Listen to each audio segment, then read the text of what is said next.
Olá, pessoal do nono ano do Instituto Ana Nery. Vamos continuar falando aí, gente, sobre a União Soviética, tá? Sobre a parte do leste europeu, certo? Hoje a gente vai ver aí na página 92, certo? Na página 92, aí do capítulo 6 de vocês. Capítulo 6 a gente tá falando somente do leste europeu. Lá no capítulo 7 é que a gente vai entender de fato como foi que surgiu a União Soviética, como a União Soviética, ela, né, no caso, a gente teve todo o comportamento dela aí durante a época da Guerra Fria até a sua desintegração e fim, tá? Por enquanto, a gente tá estudando aí, gente, as partes aí relacionadas a todos os países do leste europeu, a União Soviética e os outros países, tá? Que faziam parte aí do socialismo. Aqui na página 92, nós vamos ter aí a reação à dominação soviética. Os povos centro-europeus eram contrários à inserção da Europa Oriental no bloco soviético e não a aceitaram passivamente. Em 1956, na Hungria, Inrinage liderou um movimento popular que propunha a democratização do regime comunista, buscando mais liberdade de expressão e alterações na economia, mas foi derrotado pelas tropas stalinistas do Partido Comunista Soviético.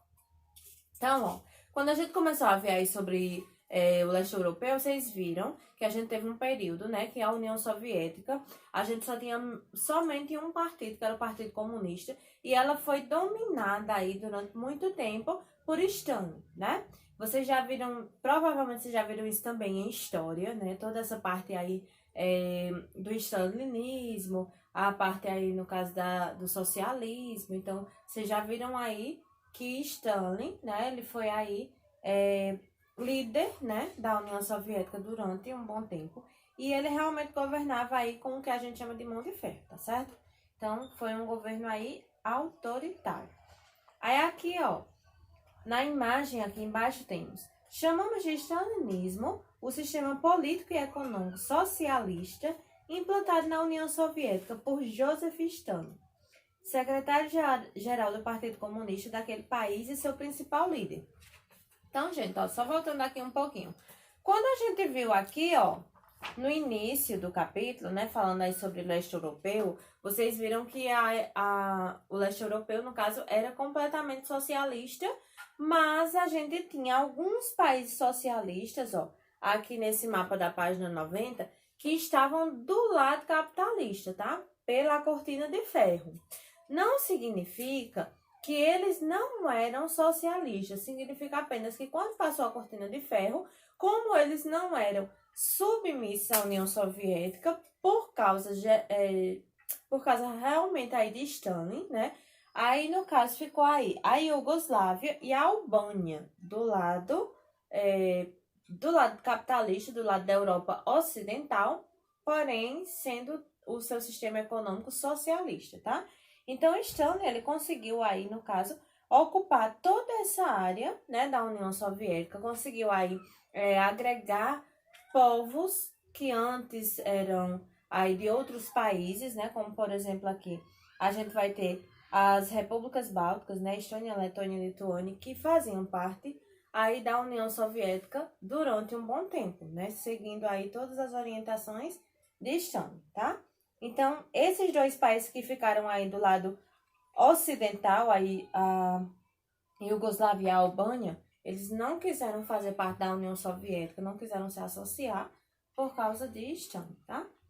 Aí aqui, as primeiras reformas econômicas aconteceram com o sucessor de Nagy, que mesmo seguindo orientações de Moscou, conseguiu introduzir lentamente algumas mudanças, como a priorização da produção de bens de consumo, uma maior autonomia para as empresas estatais e a liberdade dos camponeses para comercializar suas safras, o que ocorreu quando a coletivização da agricultura foi abandonada.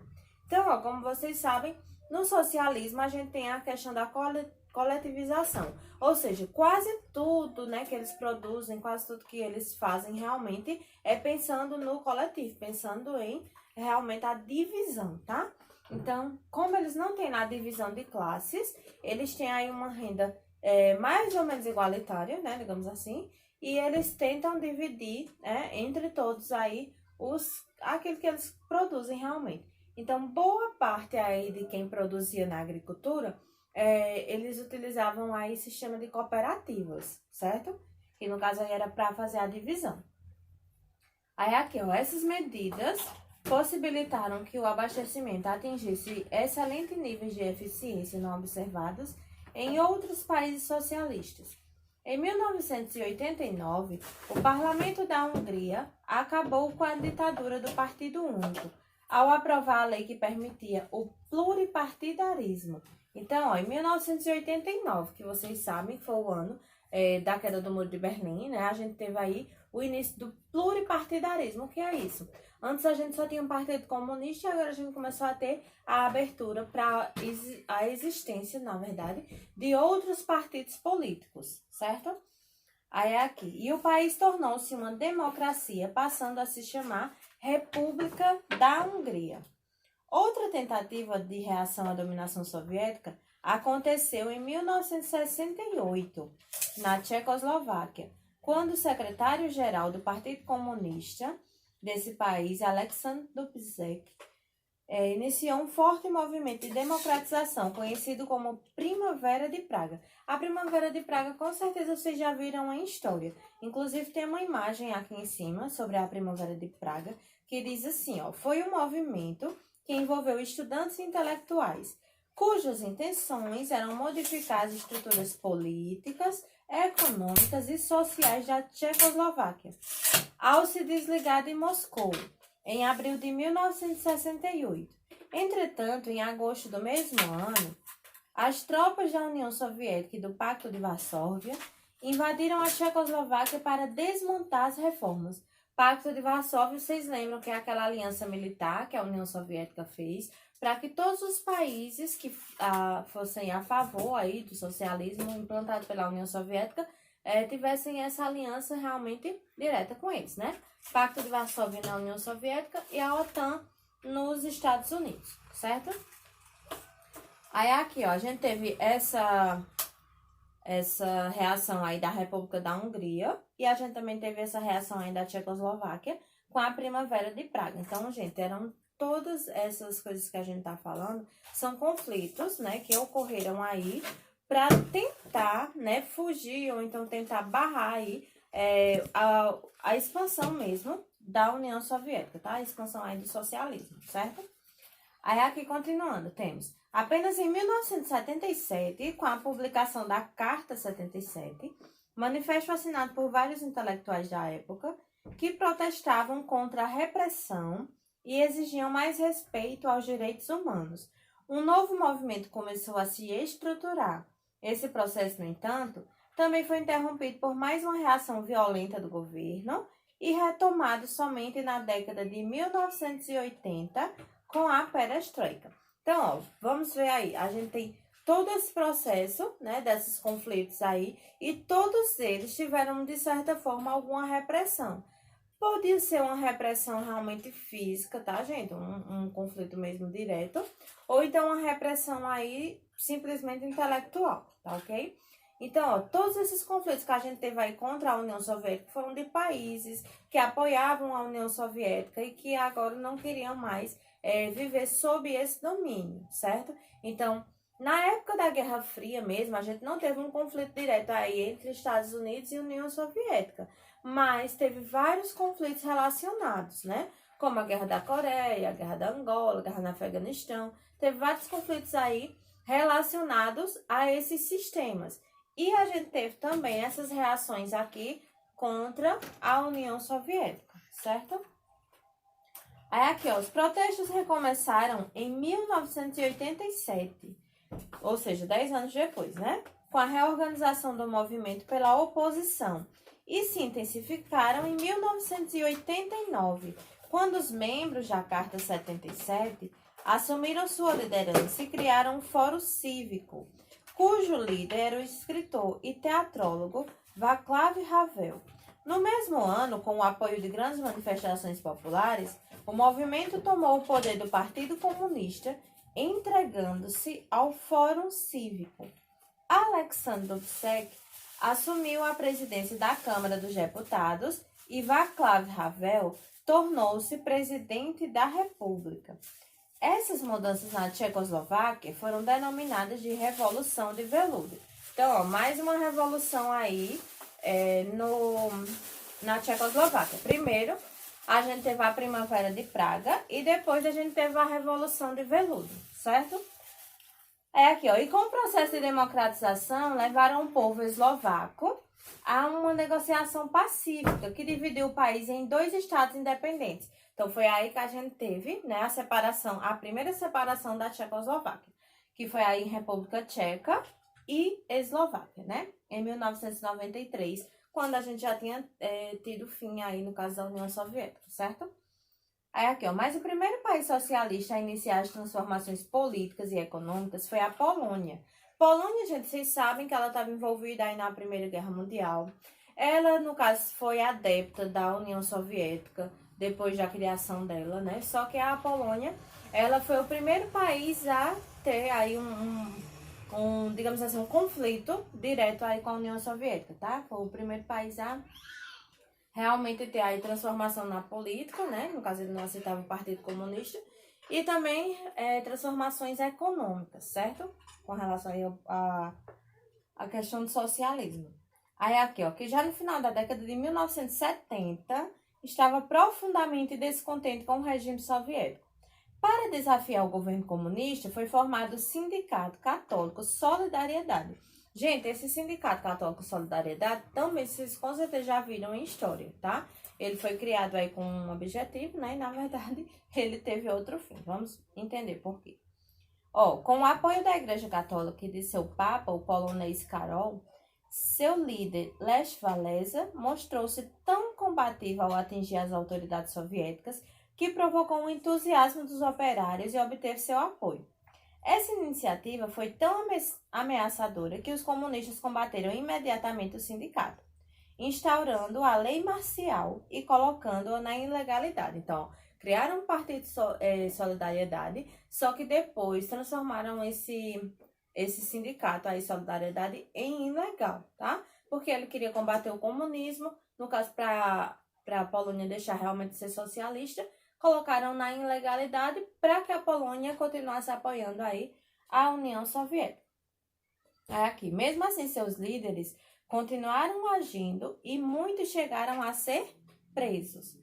As dificuldades vividas nesses anos só foram minimizadas no fim da década de 1980, quando ocorreram as mudanças na União Soviética. Em 1988, o sindicato emergiu com grande força, no caso é o Sindicato Solidariedade, viu? Liderou inúmeras greves em defesa dos trabalhadores e obrigou o governo comunista a ceder. Então, ó, vocês viram aí, a gente teve na década de 70 e só em 1988, né, que a gente começou a ter aí, a ser atendido realmente às pressões que o Sindicato Solidariedade fez. Aí aqui, ó, o Solidariedade teve sua ilegalidade revogada em 1989, vocês viram que lá no início, na década de 70, eles foram colocados na ilegalidade, só para não deixar de apoiar a União Soviética, né? Aí, ó, quando foi assinado um acordo com o governo e se estabeleceram novas regras políticas, como a criação do cargo de presidente da República e a instituição do parlamento com 2 câmaras. Após as eleições, o Partido Comunista perdeu gradativamente sua força até tornar-se inexpressivo. Lech Walesa venceu a primeira eleição presidencial em 1990, isso na Polônia, viu, gente? E tentou acelerar ao longo do seu governo o retorno da economia polonesa ao contexto das regras de livre mercado. 4 anos depois, solicitou sua adesão à União Europeia, mas somente em 1998, as negociações para atingir esse objetivo foram iniciadas, consolidando-se em 2004. Vocês sabem, né, que a União Europeia é um bloco econômico do lado ocidental, da Europa Ocidental. Bloco econômico automaticamente segue aí o sistema capitalista. Então, ó, quando a Polônia conseguiu, de fato, se desintegrar, né, na verdade, aí da parte da União Soviética, eles fizeram o pedido aí para entrar na União Europeia em 98. Só que eles só conseguiram, né, ser aceitos de fato em 2004. Aqui, ó, com sua entrada na União Europeia, o país adquiriu posição de destaque e é atualmente uma das economias que mais se desenvolve na Europa. Apesar do alto índice de desemprego, causado pelo fato de 25% de sua população economicamente ativa trabalhar em agricultura do tipo familiar, e pelo enfraquecimento das empresas estatais. No caso das empresas estatais, que ainda era herança da época socialista, tá? Apesar disso, o país tem dinamizado alguns setores industriais, atraindo investimentos estrangeiros e tem apresentado elevadas taxas de crescimento. Sua população atual é de 38,2 milhões de habitantes. Esse número está um pouquinho ultrapassado, viu, gente? Porque esses dados aí são de 2016, certo? Então, ó, a gente tem aí, no caso, o fim da dominação soviética.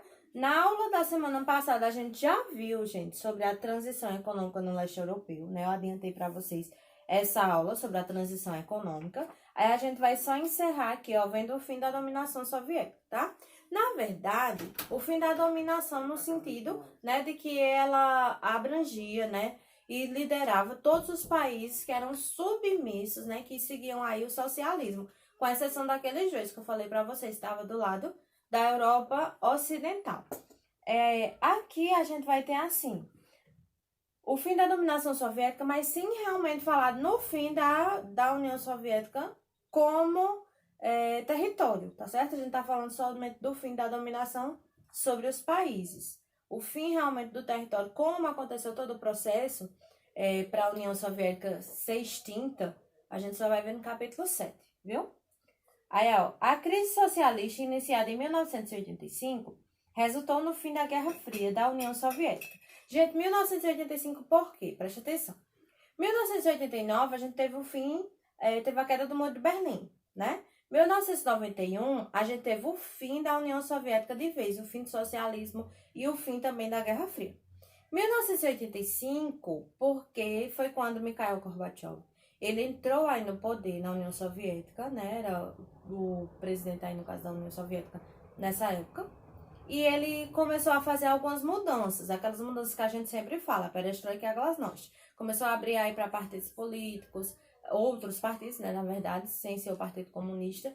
Começou também a ter uma abertura capitalista, né? No seu sistema econômico. Então, tudo isso acarretou na desintegração realmente da União Soviética. Porque o socialismo ele foi enfraquecendo, né? As pessoas foram vendo que o capitalismo ele estava avançando e estava dando mais resultados, né? No sentido econômico. E a União Soviética ela foi se desintegrando, tá certo? A partir de 85. Mas, de fato, ela só se desintegrou mesmo em 1991. Aí, aqui, ó. Com isso, os Estados Unidos se firmaram como maior potência mundial. Os Estados Unidos já tinha vencido a Primeira Guerra, a Segunda, e agora, né, tinha vencido aí a Guerra Fria. Porque, no caso, quando ele começou a inserir o seu sistema capitalista dentro da União Soviética, a União Soviética foi enfraquecendo e os Estados Unidos foi ganhando mais força, né? Então, por isso que desde essa época aí, os Estados Unidos é a grande potência mundial, né? A superpotência, na verdade. Aqui, ó, por quase 45 anos, a União Soviética dominou os países da Europa Oriental, cuja industrialização seguiu os padrões do Segundo Mundo. Gente, Segundo Mundo é aquela relação que a gente fazia de divisão dos países na Guerra Fria. Tinha o Primeiro Mundo, que era país capitalista, Segundo Mundo, os socialistas, e Terceiro Mundo, os países não alinhados, né? Aí, quando o Segundo Mundo acabou, a gente começou a chamar Primeiro Mundo, países capitalistas ou ricos, Terceiro Mundo, países subdesenvolvidos ou pobres, tá certo? Que seguiam o capitalismo também, ou não, né? Podia ser o socialismo também, mas aí eles eram países subdesenvolvidos. Países de primeiro mundo eram os países desenvolvidos, mas agora a gente não usa mais essas expressões, país de primeiro ou de terceiro mundo, viu? Aí aqui, ó. Seguir os padrões do segundo mundo, bastante dependentes, política e militarmente, da superpotência socialista. O fim da União Soviética possibilitou a adoção pelos países do leste europeu, que é o lado socialista, de modelos parlamentares e democráticos. Parlamentar, gente, é aquele sistema, né, onde você vai ter o rei e vai ter o primeiro-ministro, né, o sistema parlamentarista, onde o primeiro-ministro é quem toma todas as decisões de governo, tá? O outro representante, que pode ser um rei ou uma rainha ou qualquer outra pessoa, vai ser somente chefe de Estado. Então, no sistema parlamentarista, tem o chefe de governo e tem o chefe de Estado. No sistema democrático, no caso, o sistema aí presidencialista, como a gente tem aqui no Brasil, né? O presidente, que, no caso, representa o chefe de Estado e chefe de governo em uma pessoa só, né? O presidente. Aí aqui nós temos, ó, continuando. Peraí que eu me perdi. E democráticos semelhantes aos dos europeus ocidentais. Então, a parte, né, ocidental aí, no caso, que a gente já tinha esses tipos de governo, né, tanto parlamentar como democrático. Na União Soviética, como eles seguiam o Partido Comunista, eles seguiam aí a questão realmente do autoritarismo, da ditadura mesmo. Então, eles começaram a trocar também os seus sistemas econômicos, não, seus sistemas de governo. Aí, atualmente, os países da Europa do Leste tentam adaptar sua economia atrasada devido aos anos de planificação econômica socialista. Planificação é aquele que eu falei para vocês. Quando a gente fala em economia planificada, a gente está falando da economia socialista, onde a gente coloca, né, tudo no mesmo patamar, tudo no mesmo nível, tá? Então, não tem mais pobres, mais ricos, não tem classe média. Então, a gente tenta colocar toda a economia de maneira plana, de maneira planificada. Aí aqui, as regras de mercado capitalista buscando imitar as medidas utilizadas pelos países da Europa Ocidental, como Alemanha, França, Reino Unido e Suécia, e atingir a mesma prosperidade. Essa adaptação pode ser constatada na introdução de certos mecanismos capitalistas, como a privatização de empresas estatais, o retorno à propriedade privada e a livre entrada de capital estrangeiro. Além disso, vimos que alguns desses países do leste europeu já ingressaram na União Europeia e esse ingresso continua sendo a grande ambição dos demais. Como a gente viu a questão da Polônia, né? A Polônia fez o pedido para entrar no bloco econômico da União Europeia, então completamente aí capitalista, né? Então, alguns países aí com o fim da União Soviética fizeram também pedidos para entrar aí na União Europeia, certo? Aqui, na economia planificada, o leste europeu não conhecia problemas, como desemprego, altos índices de inflação e de custo de vida, o que fez com que enfrentasse séria crise econômica de adaptação à economia de mercado, no fim da década de 1990. Então, era mais ou menos assim. Se eles estavam todos acostumados a ter um único padrão de vida, mas que eles estivessem desempregados, estivessem passando uma crise, estivessem realmente aí com altas inflações que faziam com que o povo passasse realmente fome, né? Tivesse aí em situação realmente de miséria. Quando eles começaram a ver o lado capitalista prosperando, aí foi que eles viram que a situação deles não estava boa, tá? É como aquela questão, se você não conhece, vamos supor, você tem um aparelho celular, o aparelho celular para você é ótimo, mas quando você conhece um novo, um mais avançado, um com tecnologia melhor, você já começa a pensar que o seu, né, não tá muito bom. Você já começa a pensar naquele outro. Então, foi isso que aconteceu com a União Soviética. Quando eles estavam ali seguindo o Partido Comunista, eles estavam dentro desse processo aí, tá certo? Quando eles começaram a colocar, no caso, esse sistema capitalista, quando eles começaram a ver que o capitalismo era completamente diferente, foi que eles viram aí toda essa crise, né, que eles estavam passando. Aí aqui, ó, no entanto, por serem vizinhos dos países da Europa Ocidental e pela rica tradição histórico-cultural que tinham em comum, os países do leste europeu apresentavam certas vantagens que lhes permitiam superar a crise e crescer economicamente. Uma dessas vantagens é, por exemplo, a mão de obra qualificada, que seu bom sistema educacional garantia. Aí aqui embaixo, gente, nós temos o leste europeu atual, né? Esses países aí que saíram da União Soviética, ok? Aí aqui a gente tem, ó, Estônia, Letônia, Lituânia, a Polônia, a República Tcheca e a Eslováquia, que antes era a Tchecoslováquia, né? Antes daquela divisão. A Hungria, a Romênia, a Bulgária, a Sérvia, Croácia, a Eslovênia, a Bósnia e Herzegovina, Montenegro, Kosovo, Macedônia e Albânia. A Albânia, lembrando que era do lado ocidental, viu? Mas aí quando a União Soviética se desintegrou, ela ficou do lado realmente oriental, certo? Então, ó, a gente já viu essa parte de transição econômica no leste europeu na última aula. Então, é mais ou menos a continuação do assunto, tá? A questão aí da União Soviética. Depois, gente, na próxima aula, a gente vai ver sobre conflitos étnicos e nacionalismo no leste europeu, tá? Então, a gente vai ver realmente aí sobre esses conflitos também relacionados aí ao leste europeu. Não necessariamente era contra a União Soviética, tá? Eram conflitos que aconteceram aí nessa época, enquanto a gente ainda chamava de leste europeu ou sistema socialista, tá certo? Então, a gente continua na aula online e bons estudos!